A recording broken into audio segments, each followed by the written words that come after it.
Hi, everyone. My name is Patricia Birch.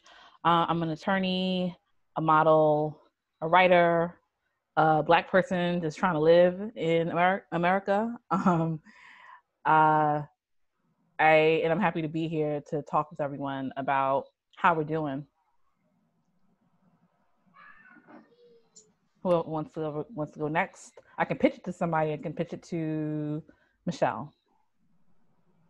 You was gonna be me for some reason. Patricia, you always felt like a sister to me, so maybe that's why I just. Oh.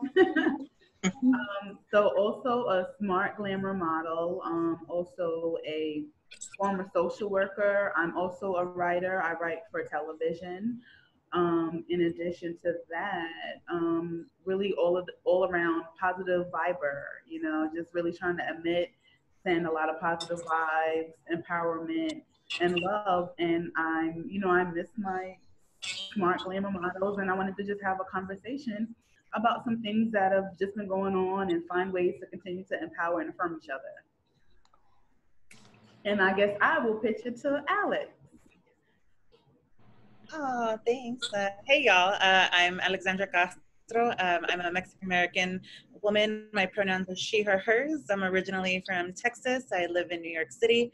By day, I'm a hotelier. I'm a director of sales. By night, I'm a hustling actor, model, dancer, trying to do writing. So I'm all over the place. But I've been modeling with Smart Glamour for a few years now. And I'm excited to be here because I think it's important for the Latinx community to stand up and really help enforce anti-racism and confront the Latinx community's own anti-Blackness. So I'm happy to be here and to see how I can help and keep contributing. So thanks for having me, and let's pitch it over to Miss Susie. Hey y'all, my name is Susie. I am a makeup artist and pinup model here in New York, native New Yorker from Queens originally, and I'm newer to the Smart Glamour family, so I'm excited about that. And pronouns she and her, and I'm just excited to be here. It's been an interesting few months. It feels like 5 years have been wrapped up just in this little short span of time. So excited to chat with everybody, check in, see how everybody's doing, and just keep some positivity going, because I think we need it right about now. So let's see who we can pitch it to. Let's pitch to Constance. Hi everyone, I'm Constance Smith. I am a full-time plus-size model. I recently relocated from Boston to New York. I'm a city girl now. I identify as Afro Latina, so I feel like I'm right in the middle, Black person of color. And I just push for diversity and inclusivity, not only in the fashion industry, but just, for everyone who's around me. If you're talking incorrectly, I'm gonna correct you. We need to grow from this and heal from this. And I can't say that there's a right method or I have the right method, but we just need to take the steps into a positive direction. Tia, you ready, girl? Hi, so I'm Tia, also with Abby Fantastic. I am here in New York City. I model, I'm a burlesque performer, I'm a mom of two. And it's definitely been pretty crazy around here, pretty wild. But I like to say that I'm all about putting positive energy out into the world. So for the sake of my for the sake of my own energy, I just like to put it out there and hope I'm impacting people in a positive way. So hopefully you can't hear my kids in the background. And my pronouns are she, her, and mom. Yes, mom. I was like, is that Abby? That is Abby. Hey, girl.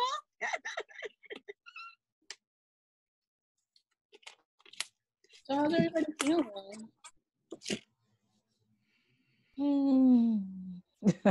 Today, very well. Yeah. Today. Yeah. Good days and bad days, I feel. Yeah. There's ups and downs. It's like a roller coaster. Yeah.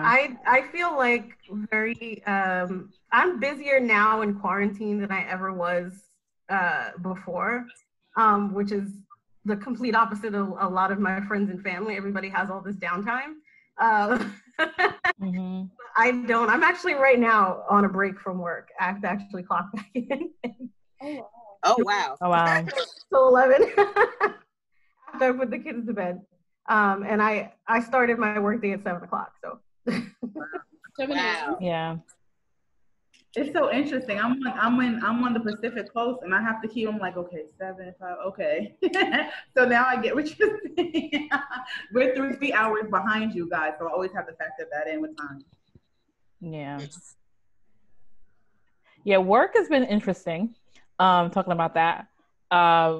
So I mentioned that I'm an attorney. That's what pays my bills.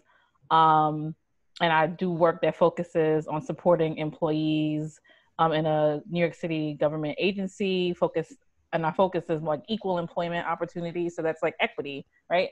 It's an interesting time to do that work. I mean, that work is interesting just in general, interesting and important as far as I'm concerned. But, when the country and the world is, now more aware that certain people of color, Black people, do not have the same opportunities for success, do not enjoy the same kinds of freedoms in America and in the world. Of course, that shows up in people's workplaces.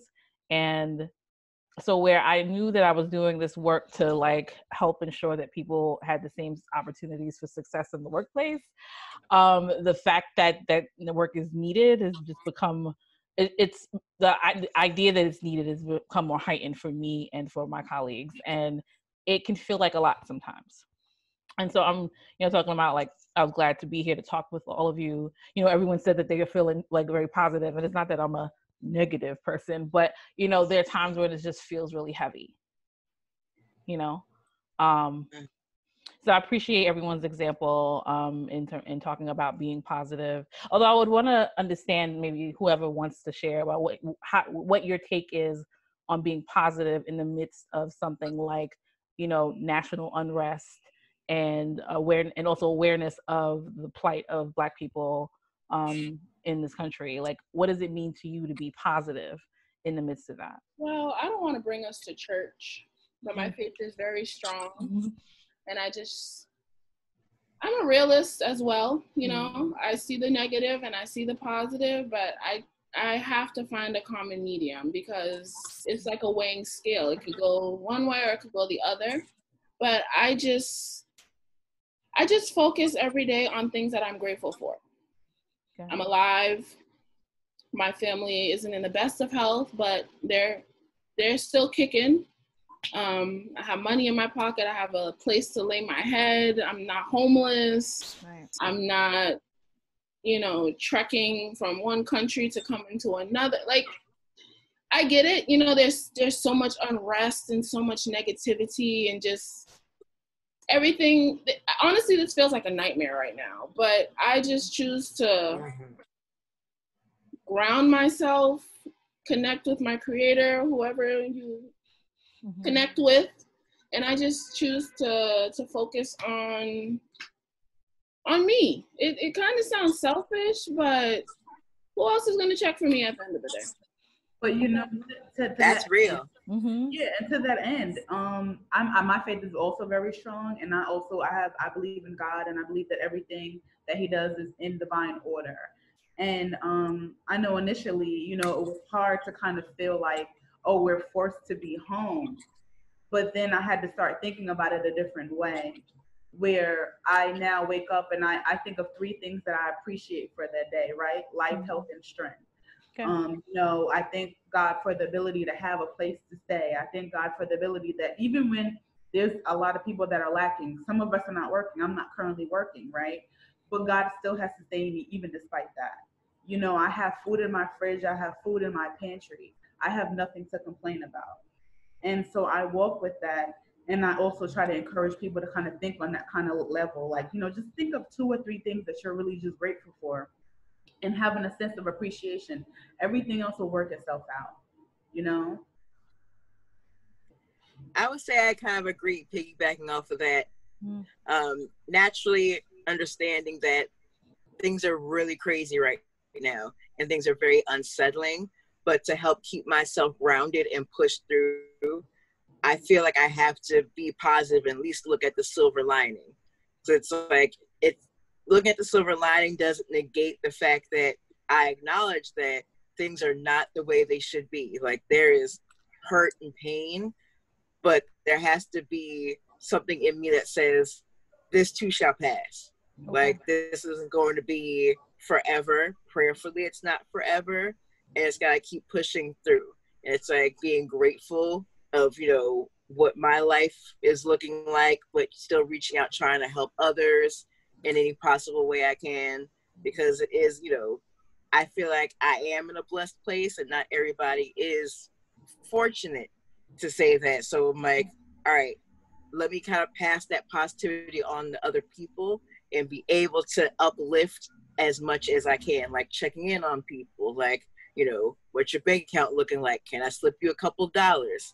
Like, just, the little things to just help push and pull everybody and just continue to foster a sense of community as much as, me as one person can. That sounds like allyship to me too. Sorry, Yeah. Tia. I was just listening to you. How you push, not just pushing yourself through, but you're using what you have to support another person who might not have what you have, the privilege or the money or whatever it is. Yeah. Because like, I'm a makeup artist, so like, I have, this whole time I'm like, my profession is working and touching people's faces.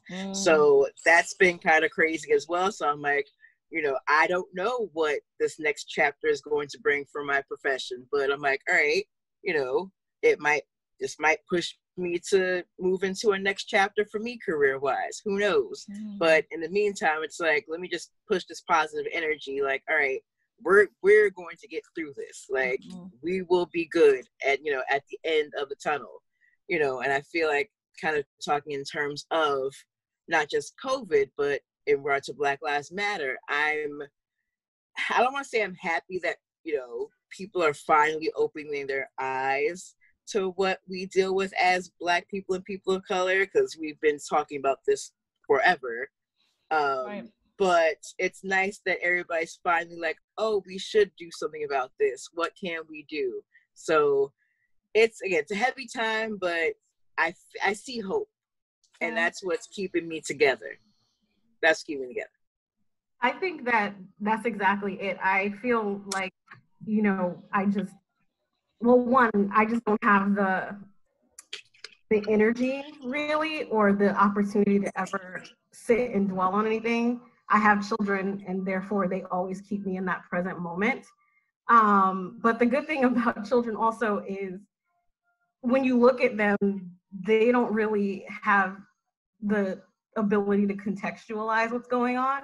They know now, and I know that they need a future. So I get to basically just impart a lot of wisdom. And I come from a family where, like, we've been activists for generations. My grandfather, marched, Black Panthers.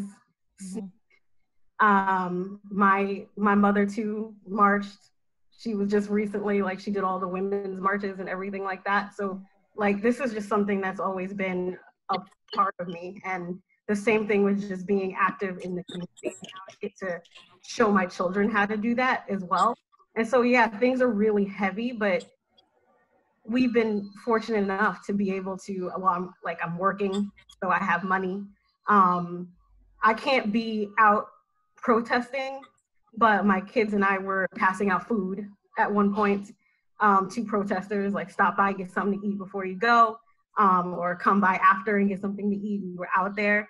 And it's been great to just show them what community looks like, because for a while it seemed like everybody was so disconnected. But like now, during COVID times, we all got time. Legit, we all got time. We all got time. And I think that's a great thing, because now there's a lot of things that, my grandfather will look at the news and be like, the more things change, the more they stay the same. Apps. Right now, we're making the change that when we're, that, in the future, we're that age, we won't be saying that. We're going to be like, yeah, remember how it used to be, but it's not that way anymore. So right. Hope so. That's what really drives me forward is, I think everybody's out here really trying to do their part. And if I may piggyback off of that, Tia, that's a wonderful segue into like what I was thinking, staying positive. It's so difficult, especially since we're so connected right now. And like we have been mentioning, a lot of us have time and we're so connected and we're seeing all these things shared and being passed along to us. And it's hard to get out of that mindset of like, well, damn, everything sucks. But what's helping me stay positive is I'm not very religious at all. I've kind of just been very like a spiritual person. So it's like I'm connected with like just how feelings make me feel and think. And so what's kind of helped me be positive is that this is an opportunity to teach in real time and to unlearn a lot yourself and to pass on that unlearning to your friends and family that have seen things a certain way, and for them to relearn and understand the effects of some of these things have been going on since the beginning of time, since colonialism. And so that's one of my, I don't know, things that makes me feel a little bit positive. Like, okay, so there's progress. It's very micro. It's on a micro scale, but there's that progress that I can see happening in front of me. I can have these conversations and I'm willing to take on that work for people like y'all, because that's what my job is as an ally. So that makes me positive. I know it's like kind of a weird thing to make me positive, but that just kind of keeps me happy in this weird stage that we are in, and this moment in history is that I get to educate and see people in real time absorbing this reality and letting it sink in and hoping that they'll take that with them and pass it on to somebody else, and hopefully it'll change behaviors and it'll change systems and it'll change just the way that we live. So yeah, thanks everyone.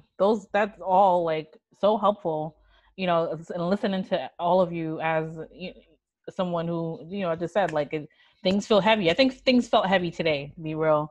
But when people talk about positivity, sometimes it can be a little like, saccharine, like, but those are all things, everything you said, everyone has said so far, it feels like things like meaty, like things I can dig my teeth into, like I can stay grounded in gratitude because I have plenty to be thankful for, and as demonstrated because I'm here, right? And there's room for progress, and the fact that there are people who came before me and who are our contemporaries who have been doing this work for a long time, and created space for there to be more space to have progress and to teach people. Like Alex, that's such a beautiful point. And Tia, I just appreciate you. I got chills while you were talking. So like, I just know that there's a lot happening there with you. And I appreciate you even being, you and your kids just, feeding the protesters. Like it's beautiful. Just, so thank you, everyone. One thing I had in mind as I prepared to like come to this talk, although I didn't do a ton of preparation, but just like thinking of things to talk about. There's a woman who was elected recently, or she won a primary. Like I need to research more about her, but I know her name is Cori Bush, and that she lost an election 2 years ago when she was trying to take a seat in the House. And the incumbent was the person who is like from a political family. So it's like talking about entrenched for generations, talking about, old system, that kind of thing. And she lost to him 20 points 2 years ago in 2018. Recently she defeated him, I think by like 3 points or something like that. And so I don't know the entire story of her yet, but I know she's a Black woman. I know that she is like a mom, someone who was formerly homeless. Like I recently just became familiar with who she is, but just knowing the general arc of her story, at least so far, like she was someone who you would consider marginalized in so many ways in society.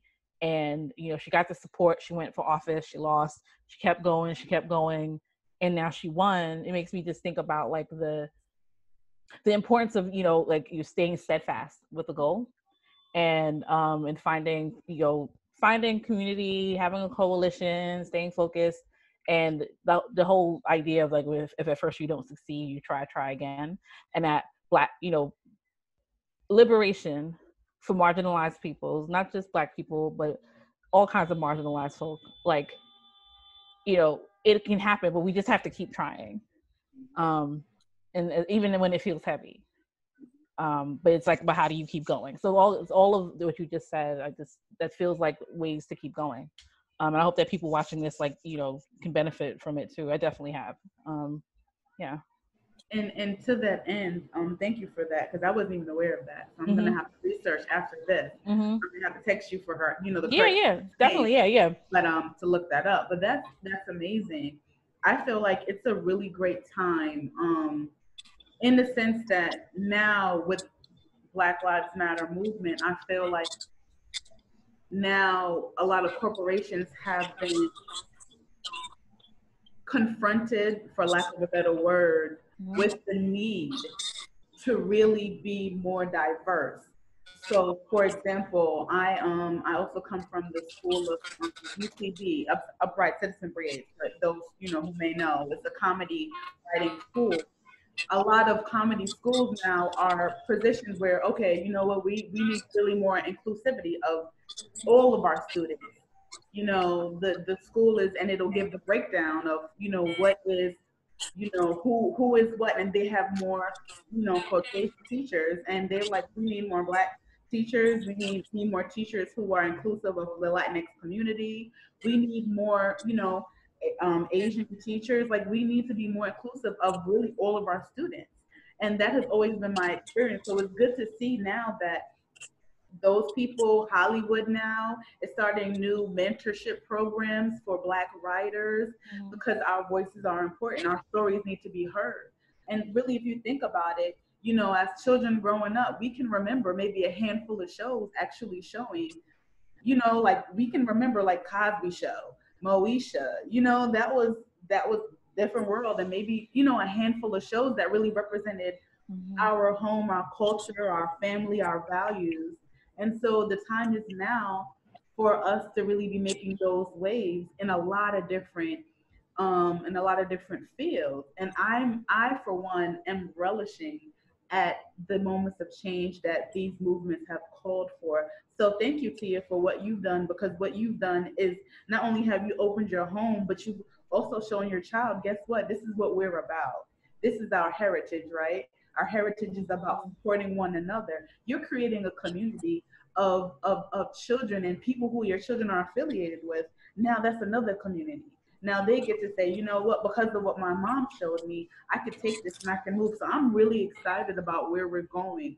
We're making like little minuscule, moments of change. And I'm really excited about where we're going, so that when the pandemic is over, we get to see a whole different universe that beholds us, that's in front of us, if that makes sense. So I just really wanted to really like talk about that. Was a nice special. Yeah. Oh, sorry about that, y'all. Okay. Yeah. The whole photo session. Yeah. Oops. No. Sorry. That is the word. I feel like I honestly just cannot wait for it to be safe to go out and to really see what happens now that we've all had that time in isolation. We're gonna turn up, and I think it's gonna be so in a lot of ways really wonderful to see. Like, I already feel like Black people, my Latinx people, like, not only are we just like so much fun, but like we really do all care about each other. And you can go out in like a neighborhood and like there'll be somebody be having a party and like walk by and they'll be like, you want beer? Like, come over. And it's like I can't wait to see what happens now that we all have this like hyper awareness and appreciation for our strength and perseverance and culture. And not only do we have like these ultra serious moments in time happening, but we also have Black girl magic and Black boy joy, and like all these other incredibly wonderful offshoots of the culture. So I'm really excited to see all of that play out, all of that. My daughter especially absolutely loves Black Girl Magic. It's her little affirmation. She says, "Oh, I got Black Girl love Magic." oh."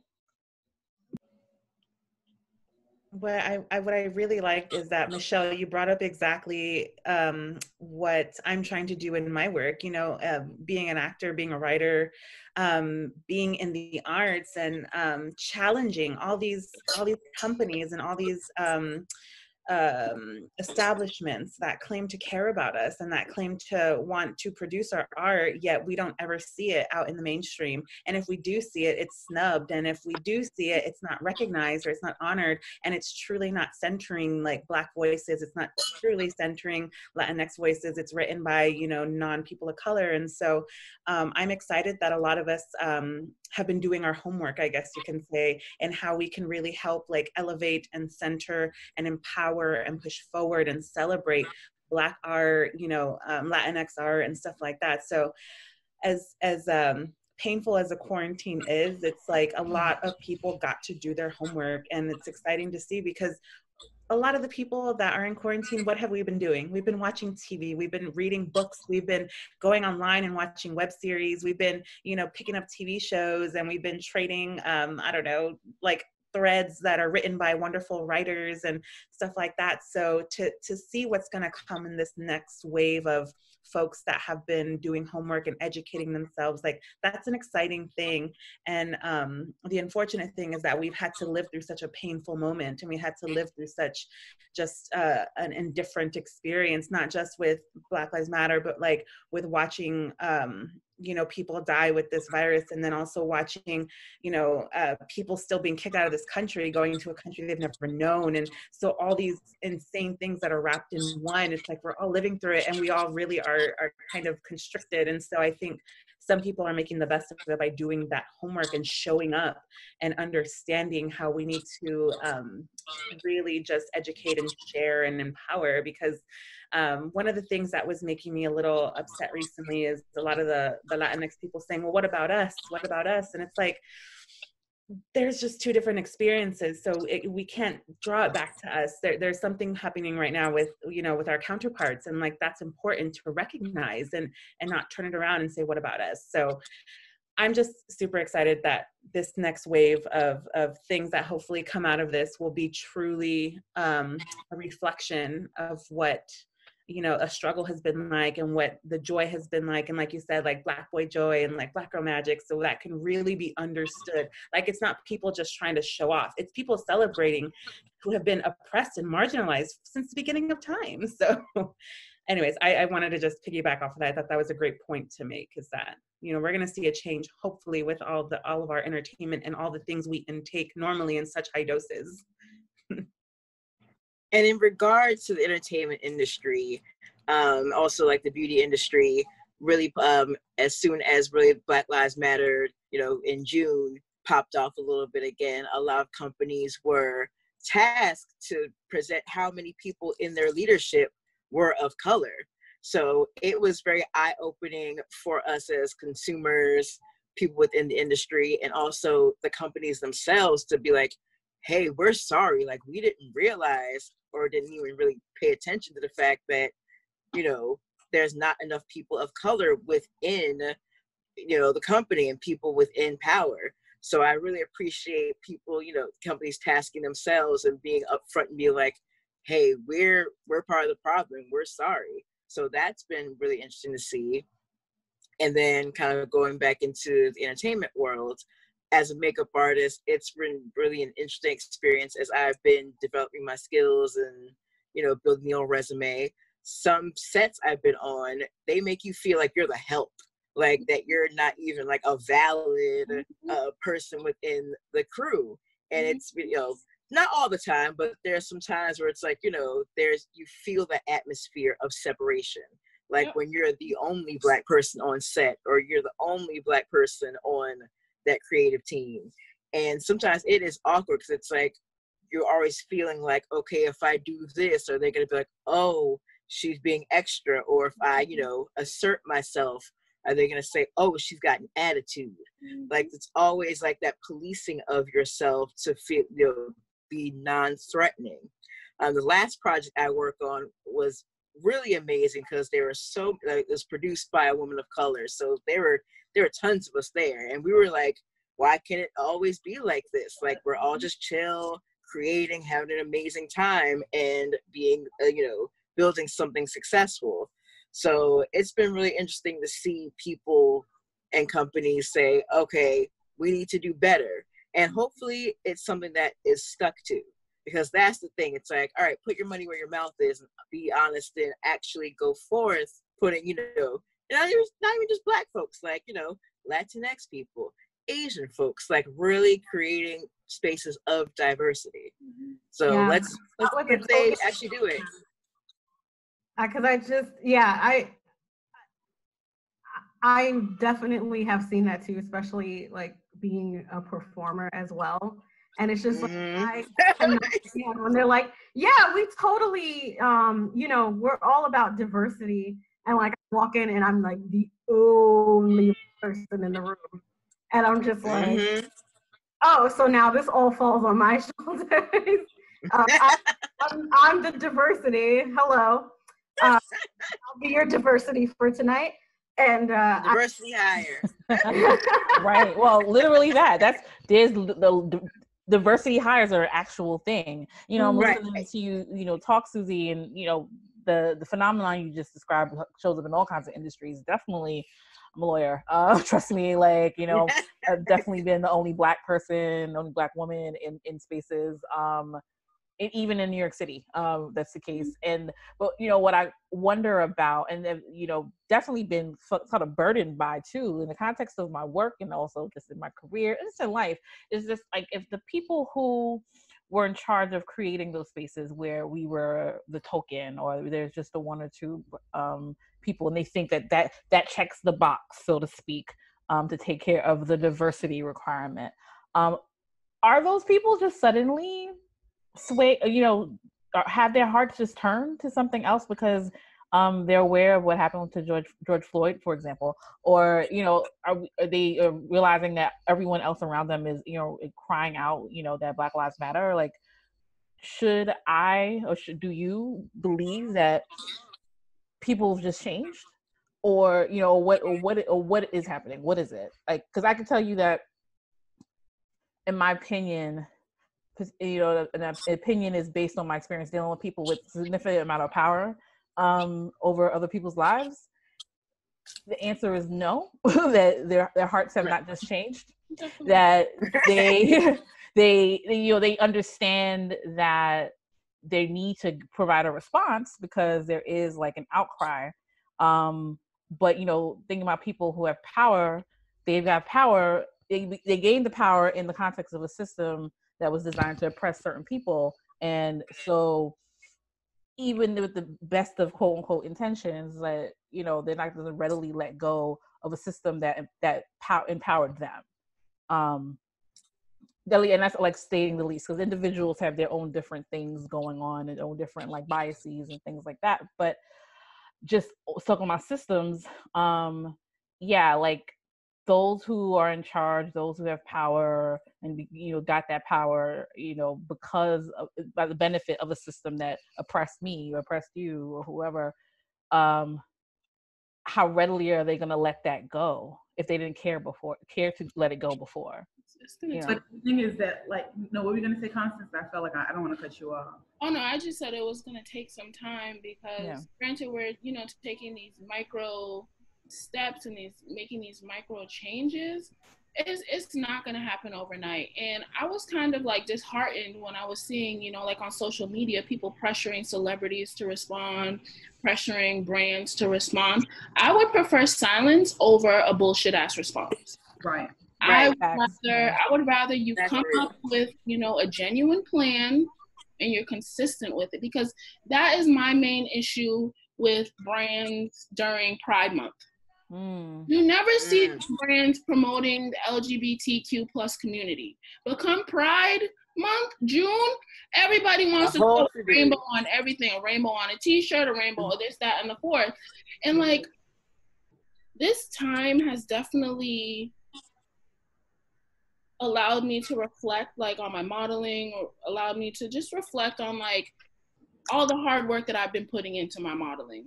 And I was speaking on another panel, and it was talking about like, you know, my Afro Latina experience and how have I ever felt like a token on sets.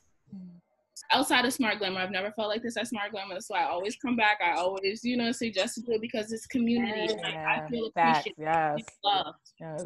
But I had to sit back and think. And I've done, you know, major campaigns, and I've worked with bigger brands. And when I sit back and think about it, I was the only person of color on set. At the time, I wasn't thinking about that. I'm thinking, okay, you know, I'm a size 22. I'm the biggest model on set. Like, let me just go work above and beyond so that they could book me again, you know, this, that, and the fourth.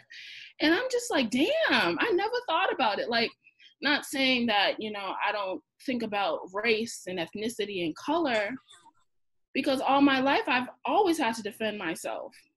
With my Hispanic cousins, I have to defend myself. With my Black cousins, I have to defend myself. Like you guys are mentioning TV shows. I really couldn't relate with either of them because that wasn't my experience. But to get back to what we were talking about, no, I would rather silence until there is a genuine plan. I would just rather, you know, for it to be authentic. I present myself as an authentic person. When people see my social media, they think that's a front, that's a mask. No, that's actually me. That's how I am on the regular. If I'm in a good mood, you're gonna get a good mood. If I'm not really feeling, I'm gonna tell you, I don't feel like talking right now. We could pick this up later. But even with like fast fashion wholesale brands, I stopped my partnership with Shein because they weren't paying me. They weren't sharing my pictures on any of their platforms. No. I was a brand ambassador with them for 2 years. You're not gonna have someone as a brand ambassador for 2 years if they're not bringing in any money for you. Right. I messaged them, no response. The account on Instagram ended up blocking me because I kept posting about it. And I'm just like, bueno, I don't want anything to do with you anyways. I appreciated the free clothes, but I'm all set. What? Yeah, it's horrible. And that's what's needed. You have to challenge people to respect you. Yep. I think that's one of the things that like this movement has done for me also. Like I was talking to somebody, I was in the one of my writing groups on Sunday, and one thing that a Black young lady had mentioned, it triggered me a little bit because I was in school at one time for my PhD, and I was the only Black person doing it, and I had one Black professor, and I felt so disenfranchised even by then. And those are things that we don't talk about. You know, being a Black woman in the world of the corporate world, being the only Black person, and being one of two people, and being disenfranchised by the one person that may have seniority, and they look at you as if, okay, well, you're the new promise, so let me try to make you feel as uncomfortable so that you can continue. And I didn't continue on the PhD track, and I finished 3 years. So really and truthfully, I was at the end, and I'm wondering, you know, now I'm caught up on thoughts of, oh wow, I really was disenfranchised, not only by the field of academia because there's not a lot of Black people there, but also by the one Black person that I felt should have been, you know, supportive of me so I can continue in that. You know? Right.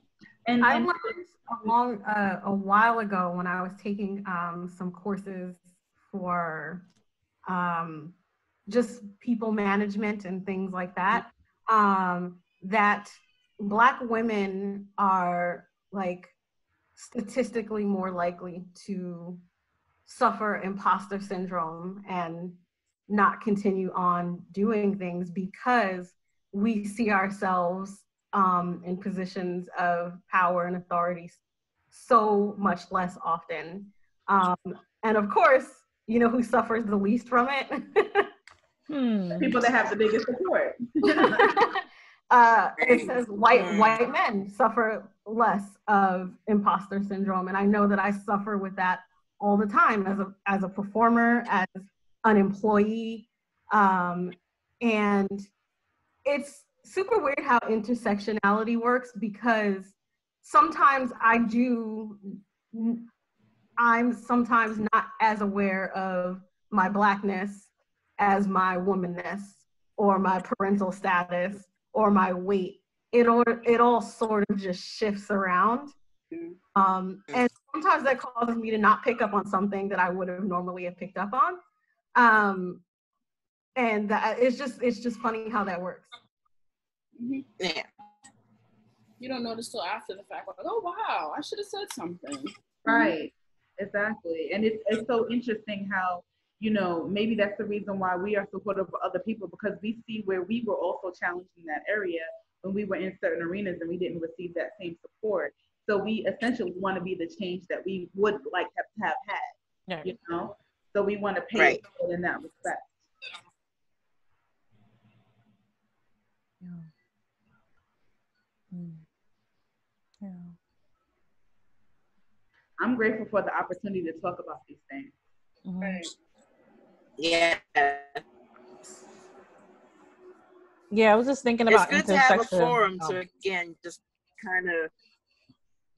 Okay. Oh no, go ahead. Yeah, but I was just Tia, when you mentioned intersectionality, it just I was like spinning in my mind. I mean, I know what it is, but just like, because sometimes it is like that for me. Like, where I don't know which part of me is the part that's being oppressed in the moment that I'm dealing with some bullshit. But one thing I've observed in my own experience, and also like, again, because of the work I do, like, so observe for other people in their experiences and the, you know, if they have a complaint, the why they complain, it's not always because of that one thing or that other thing. It's because all of it together, you know, meets, and whoever is the oppressor or in the moment doesn't like any of it because of whatever they because they're biased, because it reminds them of things that they have, and you know, to talk about like, you know, why we do things and, you know, the pain that we go through. One thing I'm aware of as well is that with Black people and Black women in particular, Black women, that something about the intersection for other people, like if I'm talking with another Black woman, like I'm talking to a bunch of Black women now, sometimes we're like, yeah, okay, we know, we have an idea of what you've gone through, so we know that pain, so I'm going to want to support you because I know what your pain is. And then sometimes it's the opposite, where it's like, I've gone through all this pain because of this intersection that I'm at as a Black person, as a woman, or not even just as a woman, but just like recognize that, you know, people who, you know, who would, or femmes, and would be, you know, people might misgender them as women, like those people too. And there's pain with that, but because of that pain, they actually take it out on me because I remind them of it. And I don't really have a great point to make about that, but just that I recognize that there are different ways to respond to the pain that we go through. And I'm so grateful for everyone or anyone who has an experience or empathizes with an experience and says, okay, because I've experienced the pain, or I recognize your pain, that I'm going to want to try to help you and support you. But to acknowledge that there are those of us, and then sometimes we could be all of us who might want to be helpful can be these people too, who might not be helpful or might be harmful because they're grappling with the pain of being oppressed, because we meet at these intersections of marginalized identities. Just a thought, but yeah. Even talking with like older relatives, oh, hi baby. Oh. Talking with older relatives, I just seen how much that I've been gaslighted. Because I'll speak on my experience. Oh, I've been through this and I've been through that. Well, I wouldn't have never known if I didn't have this conversation with you. So I took it upon myself. I'm the youngest out of my whole family. I took it upon myself to be that voice, you know, and I use that through my modeling to advocate, you know, to show, you know, love yourself. Because I don't care about my weight. I'll do it whatever size, but just not allowing projected emotions to have any weight on me anymore. because I used to get bothered by that. Like, I could post something, I would throw my phone because I don't even want to look at the comments. I don't even check my message requests anymore because it's filled with so much hate. But I just learned not to. I don't accept it. I want no parts of it. If that's how you feel about yourself, that's your business. That's not me. That's protecting your energy, though. And I think that as we all grow up, I mean, and whatever that means, I'm not talking about aging. I'm just talking about, like, you know, your spirit, your essence. As you grow up, you learn to protect it in whatever way makes sense for you. And if that's, you know, unplugging and not looking. For some people, it's, you know, being extremely vocal. Like, my mother is one of those people that she can't let anything, like, pass. And I love that about her, because I really just don't have that kind of spirit. But if my mom sees some kind of injustice, like, she's got to get it out, whether it's personally or happening to somebody else. So, like, that's one way to protect your energy as well, is to you start to do things that feel good to you. And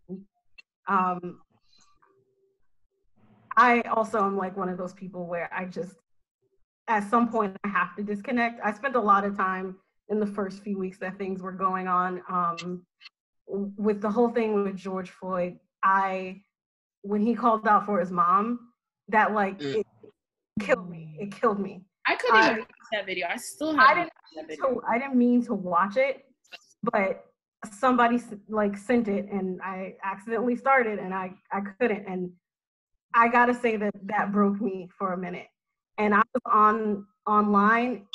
I didn't care who you were. If you said something sideways, I was at my keyboard in a second telling you why the answer is freaking no. Like, I couldn't. I really was broken, and I had to, you know, recognize my own burnout and realize, and that's when I started kind of, like, trying to figure out ways to help the cause without, you know, at the expense of, you know, not at the expense of my energy and my children and my everyday life. And that's where we came up with, you know, feeding people and talking to people and helping people. And that's kind of how I got there.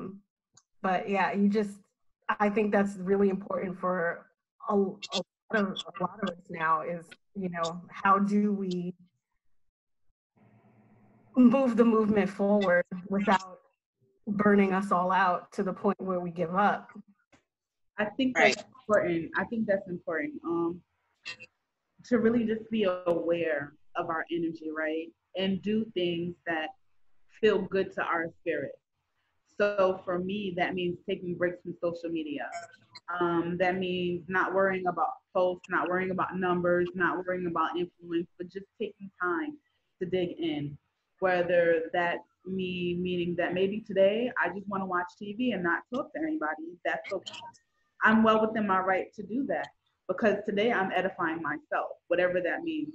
Whether that's writing in your journal, whether that's typing up, whether that's writing, you know, a screenplay or a pilot or whatever needs me for that day, I just listen to my spirit. And that makes me different for day to day. It's whatever matters. I just have to nourish myself, you know, and that's the thing that I think is really important for us to take away, things that we need to do for ourselves. I write affirmations and I post them up everywhere. In my apartment, they're everywhere. On my door, on my mirror. There's not a place that you can't go that there's some kind of affirmation there, because I'm continuing to edify myself. You are worthy. You know, you are important. You're not alone. Even sometimes, you know, we have those moments where we do feel alone, to know that we are not alone. You know, we're still divinely protected despite the pandemic going on around us. We're still safe. You know, and it's important to feel that with whatever spaces that we are involved in, whomever we are attached to, we need to know that for ourselves, and then we can also continue to edify somebody else. I think rest is a part of revolution. Absolutely. Yes. And that is a newly adopted stance, I'll be honest with you, but, like, it is, I've come to see, particularly in the midst of this pandemic and all the things, that, like, taking breaks, like it's not a break from the movement. Like, I have to remind myself of that too, that when I go and take a nap, or I go and hang out with like my friends with my mask on, or I just veg out and watch some Netflix, like I am contributing then too. Just all of it's forward motion, because if I'm not restoring the energy that I'm using towards the other resistance work, then I'm burning out, and then I can't do anything. And so just remembering that my self-care, my nourishment, my rest, all of that is forward movement. For myself personally, napping for freedom. Napping for freedom. Yes. Hashtag. We should hashtag that. Freedom, Nap for freedom. Yes. That's an affirmation, honey. I'm gonna write that one. Yes. Rest for the revolution. Rest for the revolution. Yes, rest for the revolution. Yes. Oh man.